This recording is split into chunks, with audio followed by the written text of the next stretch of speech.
Volodimiir Zeleniski biyya isaanii waliigaltee isa karaa galaana gurraachaan midhaan nyaataa dhiyeessuu jedhuun Itoophiyaaf midhaan nyaataa toonii 300 akkasumas kaka'umsa haaraa qamadii Yuukireen irraa jedhuun toonii 90 Itoophiyaaf erguu isaanii ifoomsanii kamisa kaleessaa muummee ministeeraa Itoophiyaa Abiy Ahmed waliin bilbilaan waliin dubbachuu isaanii ifoomsaniiru. Marii bilbilaan taasisan kana keessattis Raashiyaan waliigaltee isa karaa galaana gurraachaa midhaan nyaataa addunyaaf dhiyeessuu jedhu keessaa ba'uun dooniiwwan midhaan fe'aniiran ugguruu buufata doonii fi madda annisaalee Yuukireen rukutuu ishee Abiy Ahmediif ibseera jechuun fuula tiwutarii isaanii irratti barreessaniiru. Biyyi keenya Yuukireen wabii midhaan nyaataa addunyaaf ta'uuf waadaa galte akka itti fuftus kutannoo qabnu ibseeraa fi jedhan pirezidaantii Yuukireen Zeleniskiin. Muummeen ministeeraa Itoophiyaa Abiy Ahmedis pirezidaantii Yuukireen waliin bilbilaan dubbachuu isaanii mirkaneessanii dhimmoota biyyoota lamaanii faayidaa akka idil addunyaatti waliin qaban irrattii fi rakkoo Yuukireenii fi Raashiyaa gidduutti jiru karaa nagaan hiikuuf maloota jiran irratti mari'anneera jechuun toora miidiyaa hawaasaa isaanii irratti barreessaniiru. Naannoo Gambeelaa aanaa Itaangitti walitti bu'iinsa gosaawwan gidduutti uumameen lubbuun namootan 29 darbuu isaa namootan ijaan arganii ibsaniiru. Kanneen miidhaan nurra gaheera jedhanii miidhaa kana kan geessisanii hidhattoota gosa Nuweerii Sudaan kibbaa irraa ka'uudhaan daangaa ce'anii dhufan akka ta'e ibsaniiru. Dabalannoo dukkanaas kunuuti. Itoophiyaa naannoo bulchiinsa Gaambeellaa aanaa Itaang bakka Piinoo jedhamutti walitti bu'iinsa gosaa ka'een namoonni 29 ajjeefamuu namoonni ijaan argine jedhan sagalee Ameerikaatti himaniiru. Namni maqaan isaanii Omood Agwaa jedhaman bakkicha jiraachuu himanii namoonni baay'een miidhamuu fi gandichi guutummaan guutuutti gubachuu dubbatu. Akka namni kun ibsanitti haleellaan kun kan raawwate warra gosa Nuweeriin yommuu ta'u kanneen meeshaa waraanaa hidhatan Sudaan kibbaarraa gosoota isaanii Nuweeriin gargaaruuf daangaa Itoophiyaa keessa seenanii gochaa akkasii raawwatan jedhanii haalli amma bakkicha jiru hedduu ulfaataa ta'us eeraniiru. Dubbii himaan bulchiinsa mootummaa naannoo Gaambeellaa Ogaatu Ading kamisa kaleessaa ibsa sagalee Ameerikaaf kennaniin walitti bu'iinsi gosootaa aanaa Itaangitti ji'a 2 dura akka jalqabee fi boodarras gara magaalaa Gaambeellaatti babal'achuun namoonni ajjeefamuu himaniiru. Garuu lakkoofsa namoota ajjeefamanii dubbachuurraa of qusataniiru jechuun Finfinneerraa kan gabaase Gabra Mikaa'el Gabra Madiini. Mormii magaalaa Naayiroobii keessatti guyyaa sadaffaadhaaf itti fufee jiru irratti poolisiin Keeniyaa gaazii nama imimmaanessu fi rasaasa pilaastikaa dhukaasuudhaan mormitoota ittisaa oolee jira. Akka maddii oduu ajaansi Firaansi Pirees jedhetti jimaata har'aa bakka namoonni jireenya fooyya'aa hin qabne keessa jiraatanuu fi Kibiraa jedhamee beekamu keessatti mormitoonni dhakaadhaa fi wanneen jajjaboo ta'an darbachuudhaan poolisoota wajjiniin wal mormaa oolaniiru. Hoogganaan garee mormitootaa Raayilaa Odiingaa guyyoottan 3 fi mormii waamanuus kamisa kaleessaa irraa kaasee manoottan barumsaatii fi daldala banamanii tajaajila kennaa akka jiran gabaaseera.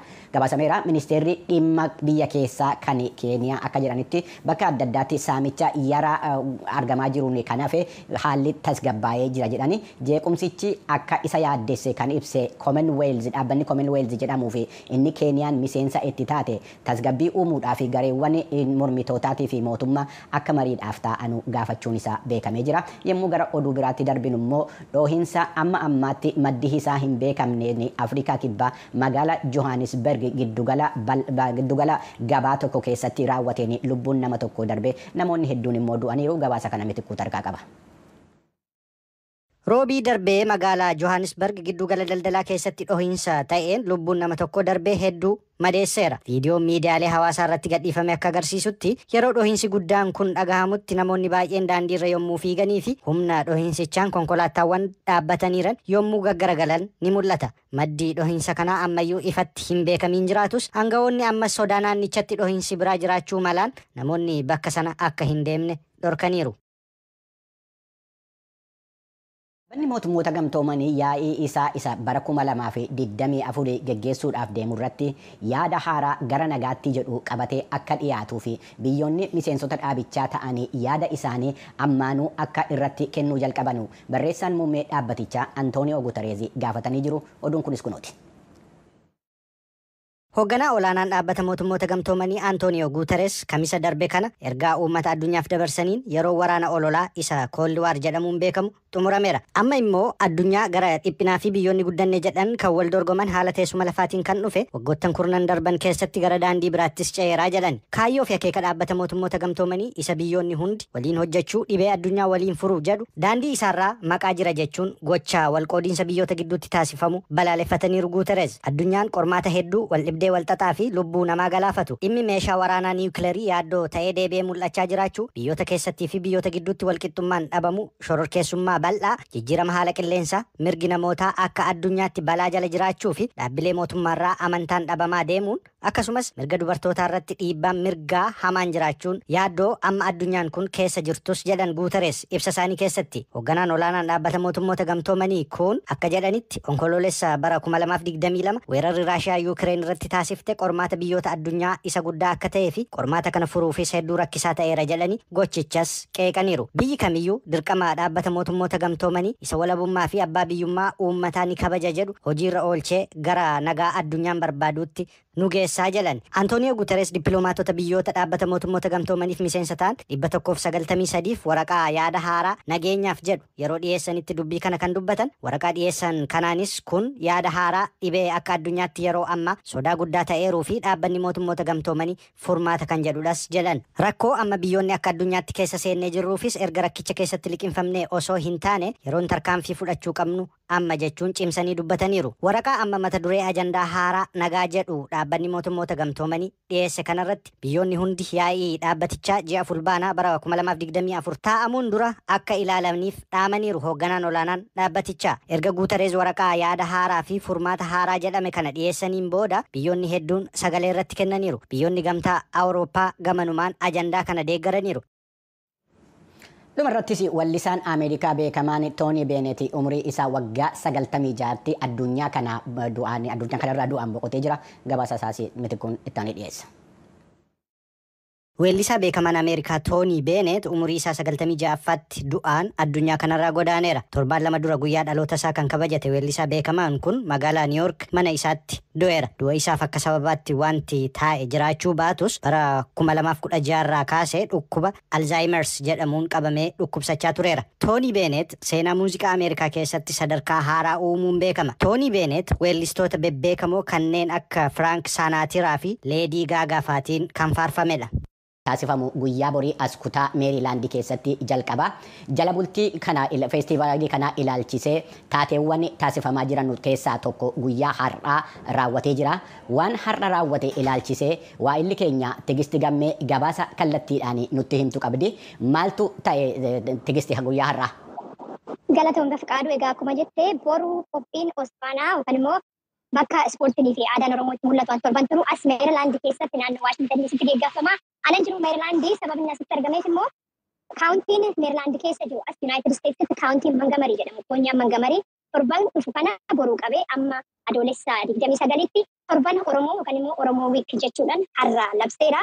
Labsii kanarrattis hojii raawwachiistuun kaawuntichaa Maark Elrich fi miseensi mana maree kaawuntii kanaa Kiristiin Mink argamanii hawaasa Oromoo gara 20 ta'an asitti argamanii fi ragaa torban kun torban Oromoo ta'uu kennaniiru. Achirratti haasaa godhaniin hojii raawwachiistuun bakka kanaa kaawuntii kanaa jechuudha. Elrich hawaasni Oromoo naannoo kana jiru naannoo Waashingtan DC fi Meerilaand jiru torban kana asitti qindeessuu isaatiif galateeffataniiru. Sababni isaas qophii kanarratti hawaasni Oromoo biyya kana keessa kutaa adda addaa jiru, kan Kanaadaa jiru akkasumas bakkoota adda addaa biyya dabalatee jiru dhufee kaawuntii keenya naannoo keenya bakka jiraannu bareedina akka kanaa akka argu gochuu isaaniitiif hawaasa Oromoo nan galateeffadhaa jedhaniiru. Karaa biraatiin immoo miseensi mana maree Kiristiin achirratti argamanii haasaa godhan jechuudha. Isaanis sagantaa torban tokko Oromoodhaan qophaa'ee Osfaanaa kanarratti namoota argaman gara 10,000tti tilmaaman wajjiniin argamee hawaasa kana aadaa isaa, nyaata isaa, waa hunda isaa dhandhamuudhaaf qophiidhaa jedhaniiru. Egaa asitti an ta'e kana barbaadu. Tigisti godinni Montogomorii guyyaa har'aa kana guyyaa Oromoo jedhee moggaasuu isaatii fi moggaasuun isaa maayinni hiikaan isaa saba naannoo kanaatii fi hawaasa Oromootiif? Gaafii ammaati kaastee kana bakka bu'aa yookaan immoo dura taa'aa boordii waldaa hawaasa Oromoo as naannoo Waashingtan DC obbo Ifama Dooktar Baahiruu Girmaatti Baahiruu Gumaatti dhiyeesseen ture. Akka isaan jedhanitti carraa arganne hin beekne arganne hunduma caalaa jedhan. Aadaa keenya, eenyummaa keenya, seena keenya addunyaatti agarsiisuudhaaf waan kun carraa nuu kenne akka Oromootti naannoo kanatti beekamuun rakkina keenyas bal'ina keenyas hawaasni keessa jiraannu biyya alaa kanatti akka baru godha. Namni hoosi beeke eenyummaa kee beekaa, hoosi beeke rakkoo ati keessa jirtus beekaa. Kanaafuu suni nu'iif waan guddaadha jedhaniiru. Egaa Dooktar Baahiruun sagantaa gaggeeffame irrattis akkuma ati ammallee warra televizyiidhaan nu ilaalaniif viidiyoo achi agarsiisaa turte haasaa godhanii galateeffataniiru. Jarreen kana galateeffataniiru. Bara fuulduraas wajjin hojjechuu hawaasa kana wajjin wal baruu itti fufna jedhaniiru. Bakka bu'oonni kaawuntii kanaas akka jedhanitti namoota har'a argan akkasiin jedhe hawaasa Oromoo keessaa gara nama 20 asitti argame. Fuulli keessan baay'inaan haaraadhaa isin argineen beeknu kana booda sirriitti wal arguu wal baruu wajjin hojjechuu hawaasa keenya cimsuu qabna ergaa jedhu walii dabarsanii dhumarrattis Dooktar Baahiruunii fi bakka bu'aan Osfaanaa daayireekteriin atileetiksii Osfaanaa Abaabii Eda'oo kubbaa isaan hundi isaaniitu irratti mallatteessan bakka bu'oota kaawuntii kanaatiif kennaniiru saganticha akkasitti xumurame jechuudha. Ayyee galatoomiti tigeessite hordoftoota keenya sagantaa kana torban dhufu keessa wal maxxanuudhaan. Rakkoon Oromiyaa keessa jiru otoo jabaatee dhufaa jiru mootummaan Ameerikaa maaf wanna kana godhe jedhu qeeqii uummanni Oromoo qabu ollaan barreessee ture qeeqii sanii walitti qabateetiin mootummaa Ameerikaatii fi itti gaafatamtoonni Oromoo Community as Ameerikaa keessaa kanaaf ol gahanii garuu gaaffiin san qofan ture. Maal deebisan Maayik Hamer?